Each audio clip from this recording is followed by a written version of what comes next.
REST API. What is REST API? What are the different standards to develop REST API? We will go ahead with a lot of different things. First, I would like to discuss agenda of the lecture or a demo. So we will go ahead with important topics. So agenda of the demo. First, we will discuss about what is REST API. Second, we will see the characteristics of REST API. Then third, standards to develop REST API. Then we will go ahead with any use case or example of Spring Boot using REST standards. We will develop one REST API, okay, using Spring Boot. Then we will discuss about naming conventions.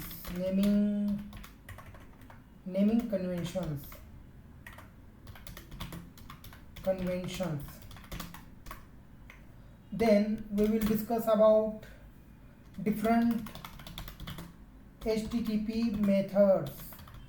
This field should come before naming conventions, I think so.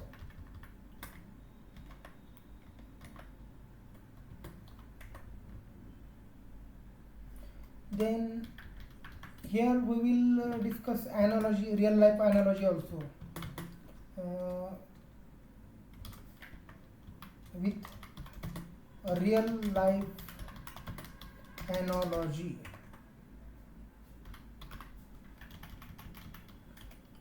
Then we will discuss about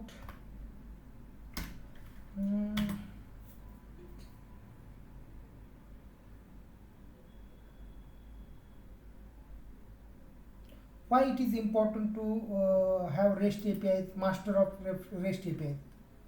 Let me see what are the content I have taken. HTTP status codes. Yes, we have to discuss about HTTP status codes.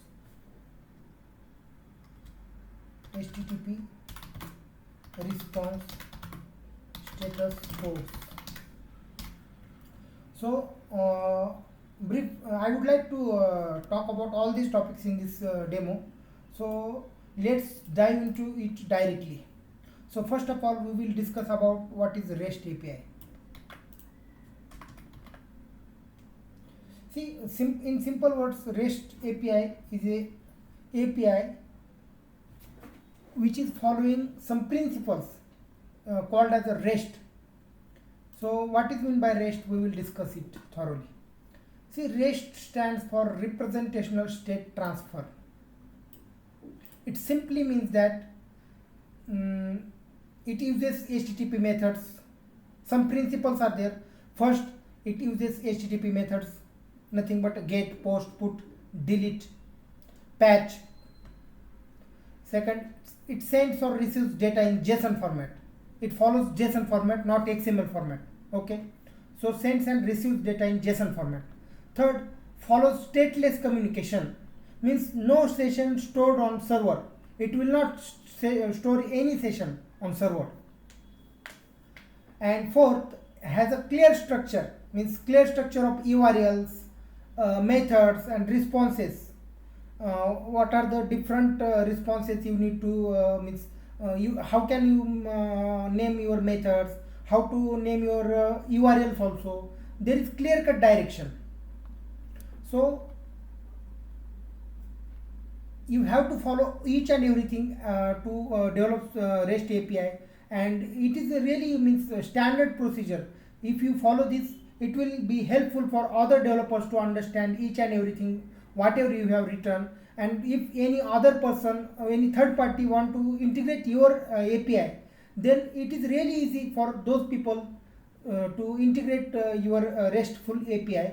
So it is really important to follow each and every standard described by REST API to avoid any confusion or any problems in future development. I would like to discuss the real life analogy about REST API. So we would take the example of restaurant. Okay, means every now and then you visit restaurants and you order foods. So we will take that analogy and we will understand it very clearly and thoroughly. So just think about some actions.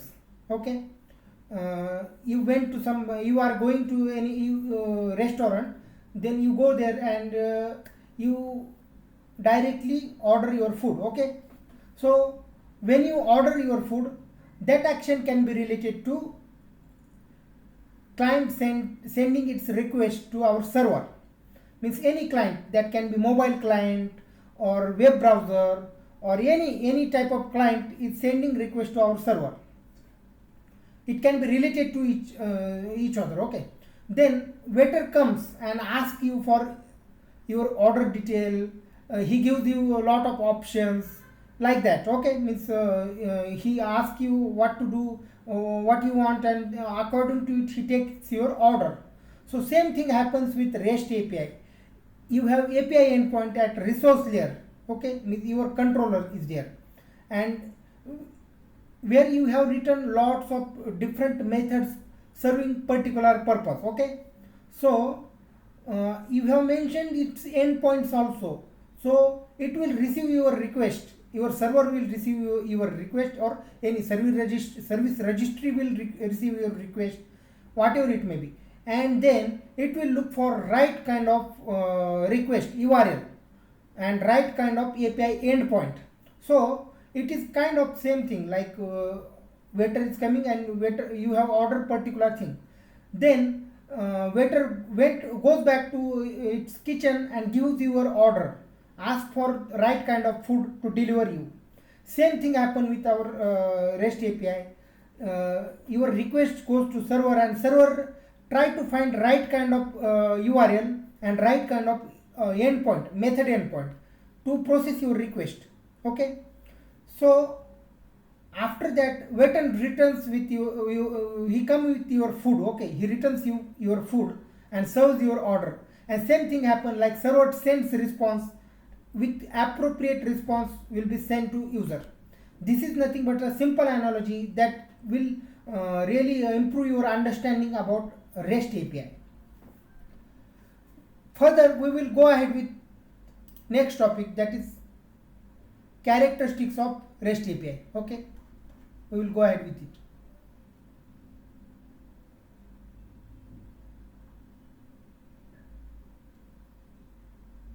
See, you can read this one sentence here. REST is a principle of communication between different software applications, okay, on internet. And as a standard for building web services, REST APIs allow developers to access and use data from other applications. Mostly REST API is used for communication between microservices, mostly. Means they use any mechanism, messaging mechanism, and they will communicate and fulfill each other's requests and purposes. Okay, every RESTful API or service is developed for fulfilling particular kind of work. Always remember that. So it has given some important features also, that this interaction uses the standard HTTP protocol. Okay, means we have already discussed it. We have to use the HTTP methods, and it uses hypertext transfer protocol and is based on the concept of resources. So you might be confused that what is resources. So we will discuss it in detail. Okay, our next point is nothing but resources and endpoints. In a REST, any data or service that can be named in a resource, that is a user, a product, or a video. Each resource is identified by a unique uniform resource identifier, that is URI, or which acts as the endpoint for the API call. For example, api.example.com means we develop our REST endpoint or REST API based on particular resource. User can be resource, employee can be resource, a product can be resource, any bike can be resource. Means any entity that has some characteristics and that can be represented in a programming language, it can become resource. Okay, and we develop each and every action around that resource, and each and every resource should have its unique URI identifier. So we after developing resources, or after understanding each and every resource, we will go ahead with HTTP methods. Okay, standard HTTP methods tell the server what action to perform on the service resources at the specified endpoint. Means what it is saying, that you have to use your resource name in a such a way that you do not need to specify any particular name in that URI or name of the method. Means in URI specifically. Means for example, you want to get any data from your endpoint. Okay, then you do not need to add get in that URI or any link. Means just consider you want to take data. You have this domain name, API and users. Okay, this is your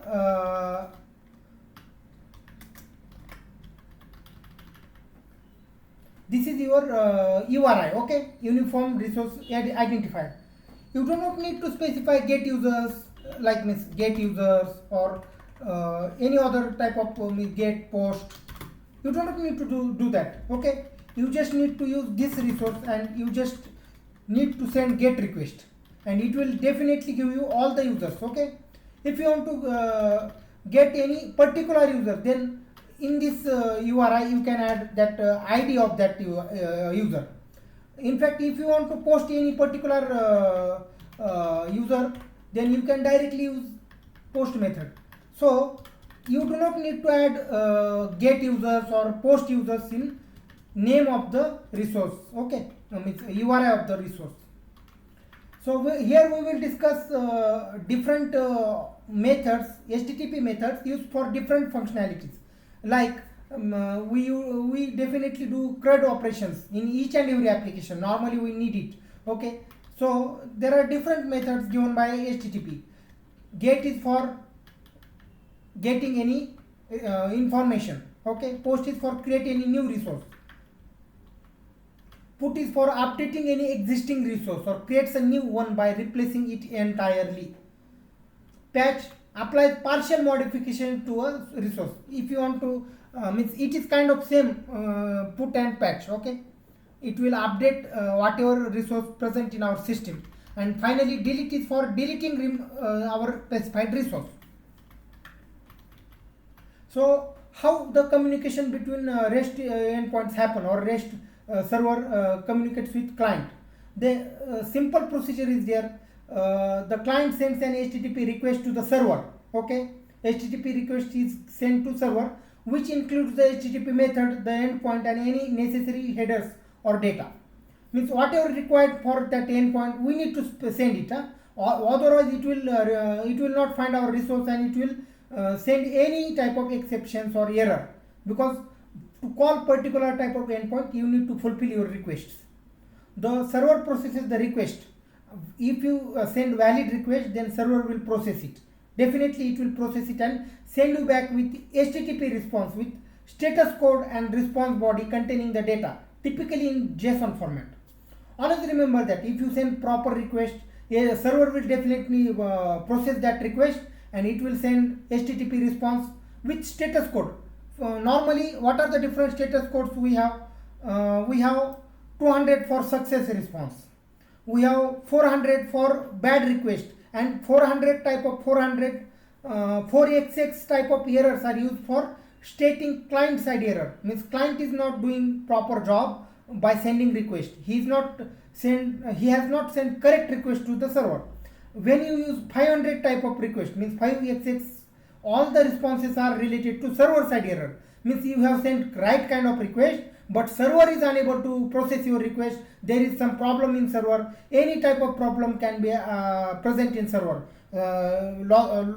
Memory is not there, memory out of memory, server can be server can be affected by any viruses, or different kinds of errors might be there.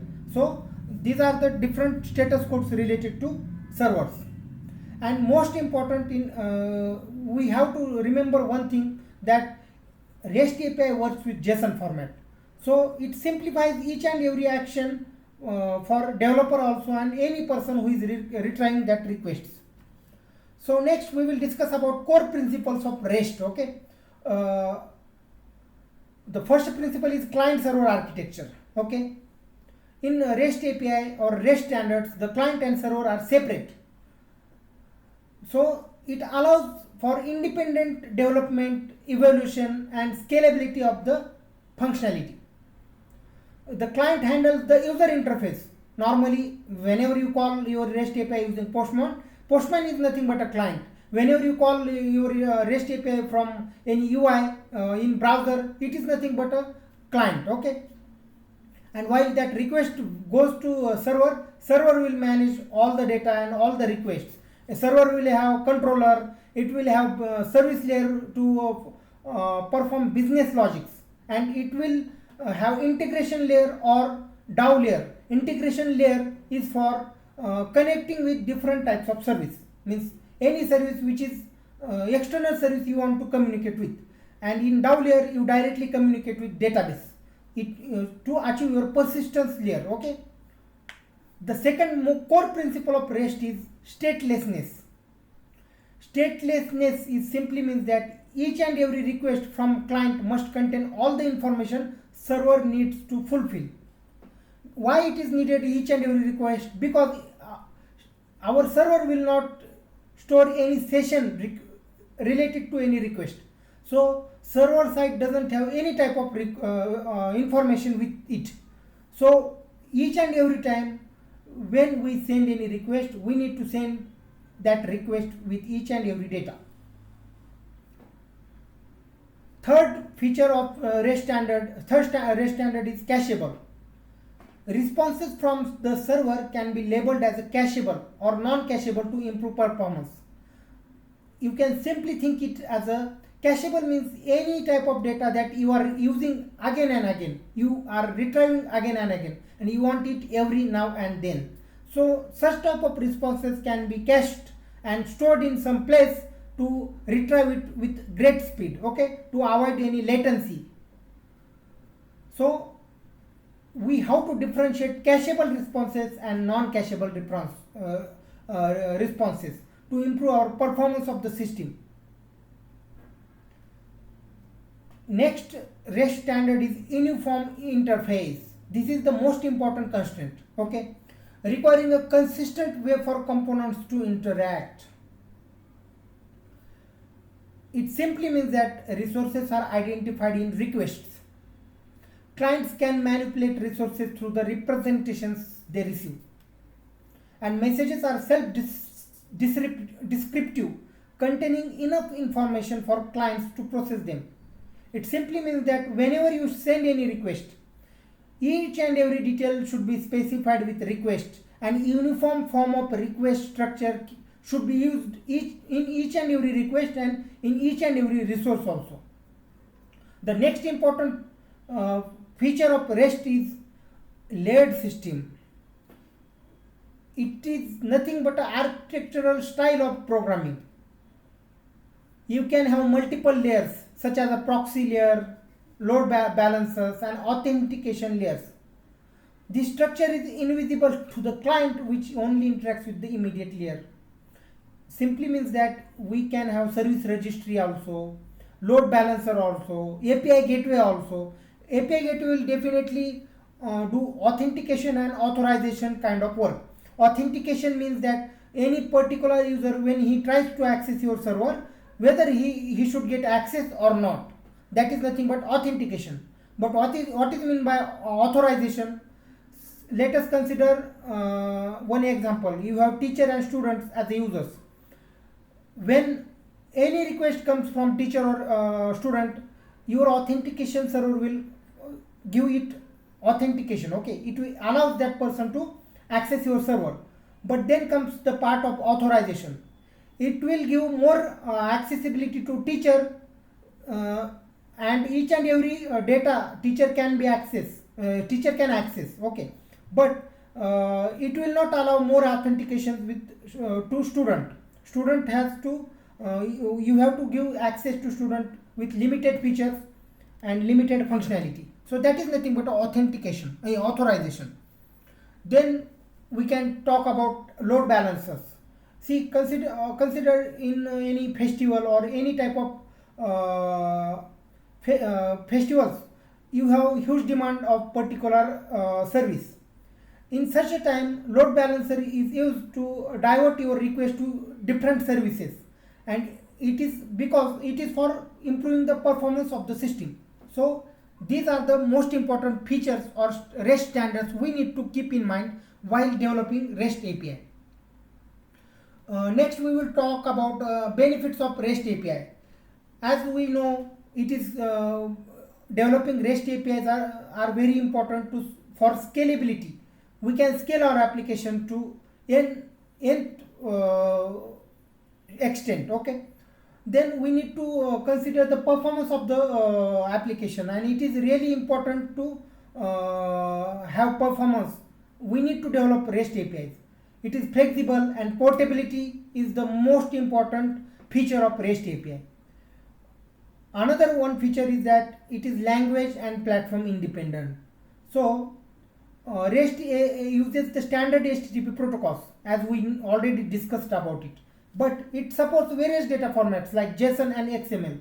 See, XML is a legacy data format. Okay, nowadays very few people are on a legacy project only. We use XML. It is really difficult to use it. We have to learn a lot of tags about tags and different things related to XML, but it is following both of the formats. It is allowing JSON and it is allowing XML to avoid any confusion and give support to legacy projects also.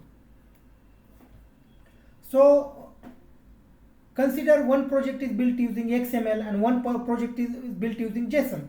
Then to communicate between those two projects, it will also help.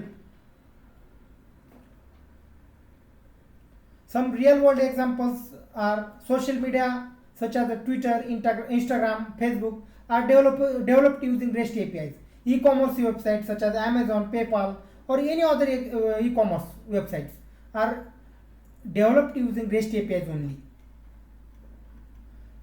Now we will go ahead with our next important part of the demo, that is example, real life example, real time example, which is really important to understand all these features, because without practical application it is difficult to understand any type of theoretical knowledge. So we will definitely discuss about our REST API use cases and different standards we need to follow while coding our REST API. But before that, I would like to discuss about some important points that we have left. Okay, here we have left some different applications also. Geolocation services, applications like Uber and Lyft use REST APIs to access mapping data for navigation and location tracking. Cloud services, cloud computing platforms such as Amazon Web Services use REST APIs to provide access to storage and database services. In a lot of weather forecast applications, we use REST APIs to fetch real-time data, because see, in weather forecast applications, we need to access the real-time data from external sources. Any type of external sources can be there, IMD can be there, or any government agency which is providing real-time data. So we need to access it time to time, in every 15 minutes or 10 minutes or every 1 minute. You can take example of cricket scores. If you have used that application, you can remember that it refreshes itself for after every 1 minute or every 2 minutes. Why? Because it is a real-time game, and in each and every minute scores can be changed or anything can be happen.